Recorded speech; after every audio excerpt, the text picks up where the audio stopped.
On the surface, it might look like a narcissist doesn't care after losing you. They act calm, confident, and unbothered. You may even see them smiling, showing off a new relationship, or pretending to live their best life. But behind that confident look is something completely different. A collapsing emptiness they can't escape because you were never just a partner to them. You were their emotional fuel, the mirror that reflected their fragile self-image, the anchor that gave them a false sense of control. When you walked away, they didn't just lose you. They lost the false identity they had built around you. What comes next for them is a chaotic inner breakdown. When you understand what truly happens to them, you'll realize something powerful. Your leaving was not your loss, it was your awakening. At first comes the shock of losing supply. Think of a narcissist like an addict, but instead of drugs or alcohol, their addiction is your emotional energy. Every reaction, every look, every explanation you gave, even your tears, all of it fed their ego and helped keep their fake confidence alive. As long as you were around, they had a steady fix of emotional energy, your attention, your anger, your sadness. But when you finally walked away, something inside them snapped. The silence hit them like a sudden crash. They experienced withdrawal, panic, and confusion. Their whole emotional world used to orbit around you, and now they have no idea where to turn. They don't know whose approval to seek or whose eyes will make them feel real again. This isn't the normal pain of losing love. A healthy person feels sadness after a breakup, but can still heal and grow. A narcissist can't. They don't know how to love in a real way. They only know how to depend. You weren't just a partner. You were their reflection, their emotional power source, the charger for their starving ego. When you left, they lost the electricity that powered their illusion. During this time, they often spiral out of control. Outwardly, they act calm, posting happy photos and saying, "I'm fine." But inside they're crumbling. The emptiness feels unbearable and panic sets in. They try to fill the void quickly, jumping into new relationships, seeking constant attention or distracting themselves with shallow pleasures. All of this is only a desperate attempt to stop the pain of losing control. They don't hurt because they lost you. They hurt because they lost the emotional grip they had over you. They miss the feeling of control, not the love. What they crave is not your presence, but the power they felt when they could make you cry, doubt yourself, or beg for their attention. Without that control, they go through psychological withdrawal. It's important to understand this clearly. Their shock isn't proof of love. It's proof of emotional dependence. Your silence and decision to walk away force them to face something terrifying, that you are no longer their endless source of validation. After that comes the crisis of losing power. If the first stage is losing supply, the second one cuts even deeper. Narcissists never truly seek love. What they seek is dominance. For them, relationships are a form of control. Every text you sent quickly, every argument you engaged in, every tear you shed, all of it fed their ego. It made them feel powerful. Then one day you went quiet. You stopped explaining yourself. You didn't argue anymore. You simply walked away, calm and detached. For you, silence was peace. For them, it was a collapse of power. They didn't just lose a person, they lost control. And nothing scares a narcissist more than invisibility. When you stop reacting, when you don't play their game anymore, they lose their audience, and for them, that feels like death. That's why during this stage, they often lash out. You might see angry outbursts, sudden lies, fake stories, or desperate attempts to get your attention. They might reach out, promise they've changed, or even insult you just to provoke a reaction.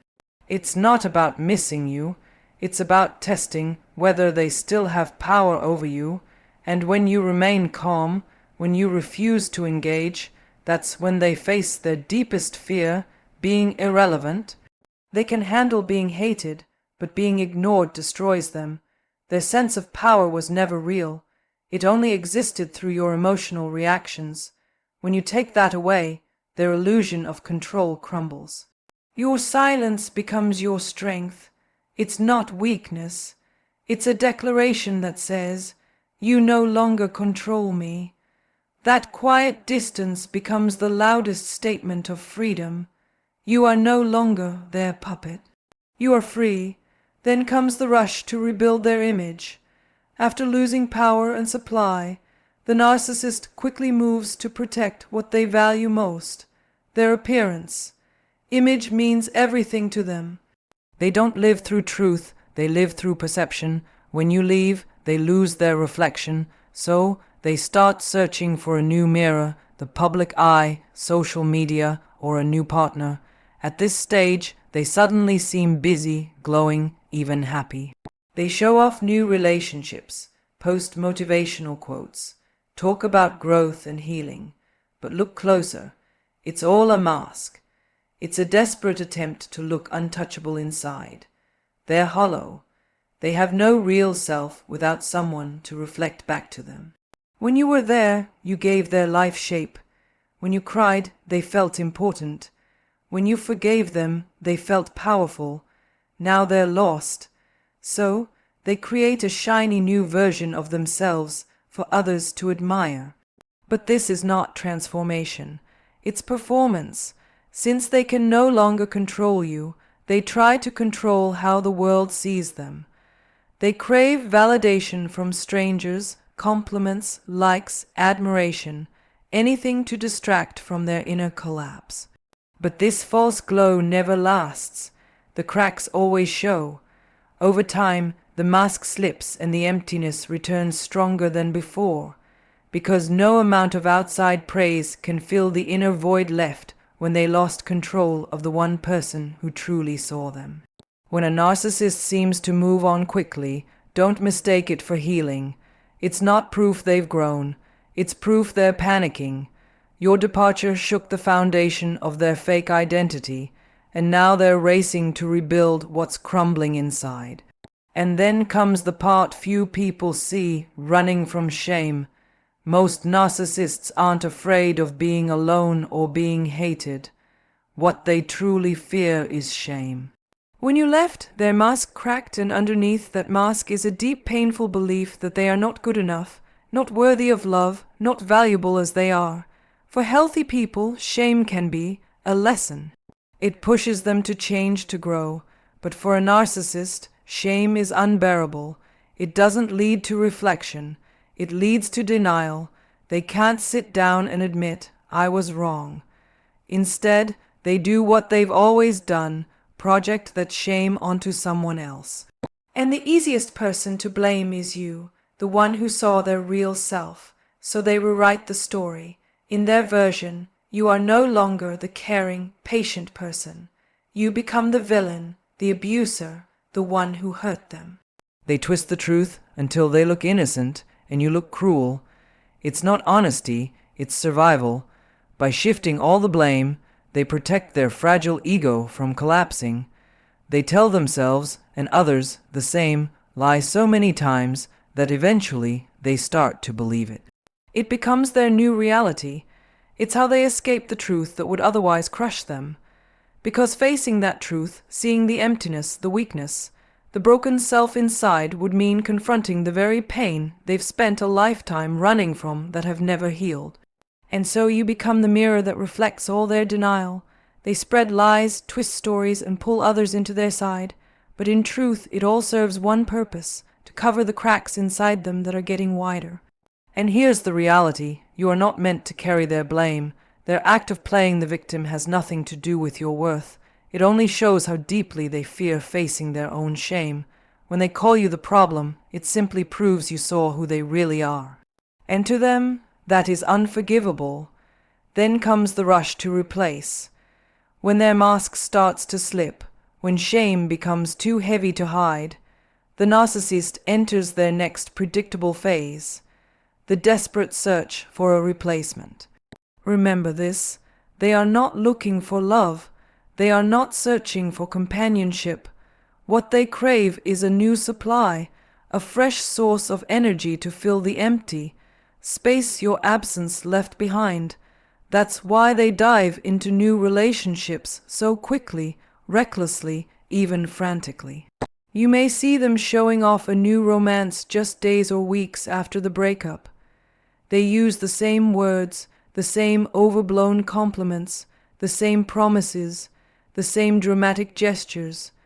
To outsiders, it might look like they have finally found true love, but that is far from the truth. This is not the start of something real, it's an escape. Deep down, they cannot handle silence.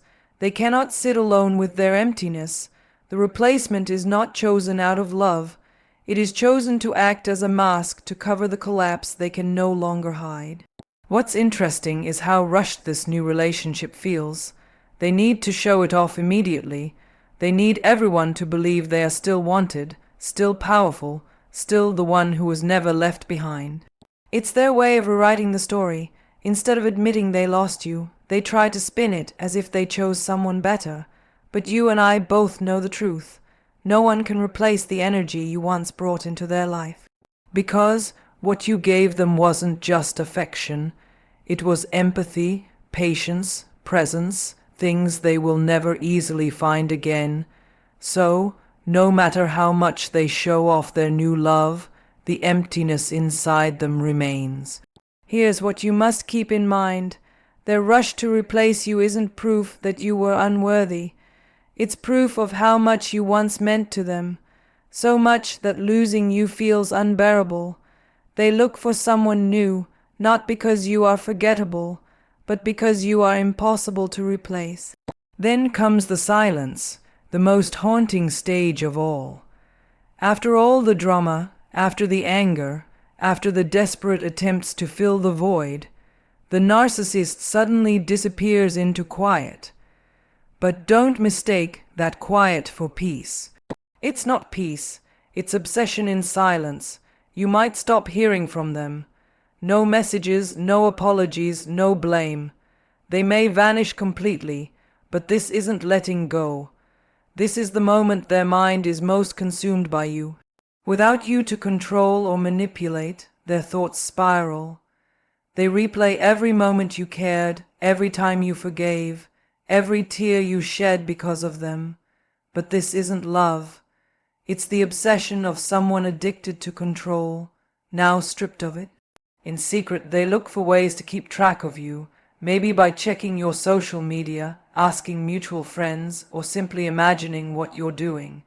Every success you achieve, every smile you show, every peaceful moment you post becomes a reminder of what they lost. You escape their cycle, but they remain trapped in the prison of their own mind. What scares them the most isn't that you forgot them. It's that you are doing better without them. And so, in their quiet world, you become like a ghost they cannot banish. An unshakable memory they cannot erase or replace. They are not haunted because they love you. They are haunted because you did the one thing they never thought you would. You walked away, and you never came back.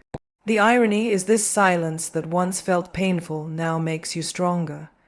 Because when you no longer explain, when you no longer argue, when you no longer need to prove your side, your peace becomes the loudest proof of their failure.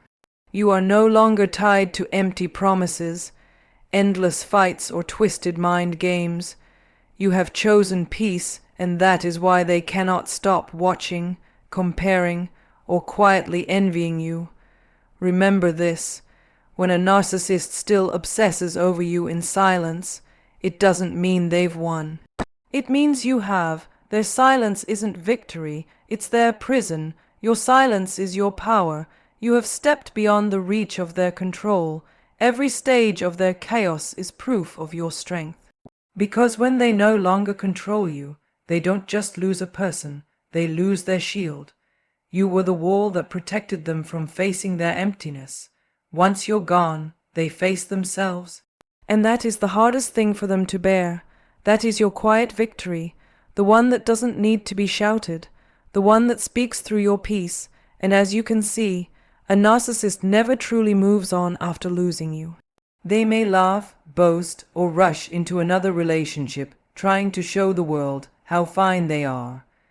But behind that act lies a series of inner storms, from the shock of losing their supply to the pain of lost power, from the desperate rebuilding of their false image to the rush of replacing you, and finally the silent obsession that follows.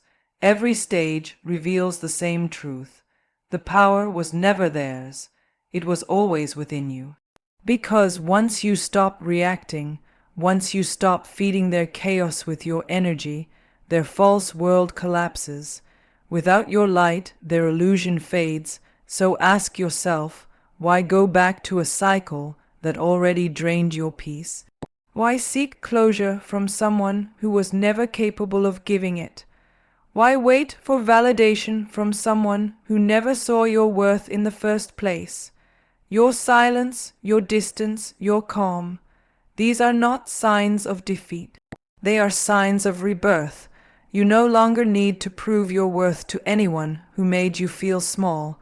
You no longer need to explain your pain to someone who caused it. You don't need to win any argument. You don't need their apology or their understanding. The real victory doesn't come when they change, because most likely they never will. The real victory is that you have changed. You no longer allow them to define who you are, to control your emotions, or to occupy the center of your world. The moment you truly see this, the weight you've been carrying begins to lift. You don't need revenge. You don't need to return. Your joy, your freedom, your peace. Those are the clearest signs that they've already lost. See your leaving as a new beginning, not an ending.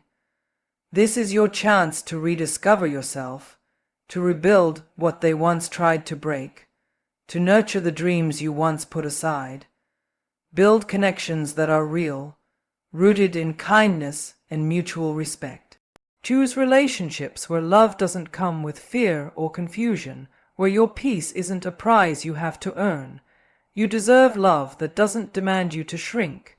You deserve safety, understanding, and gentleness. And if you are hearing this right now, maybe somewhere deep inside you already know you are ready.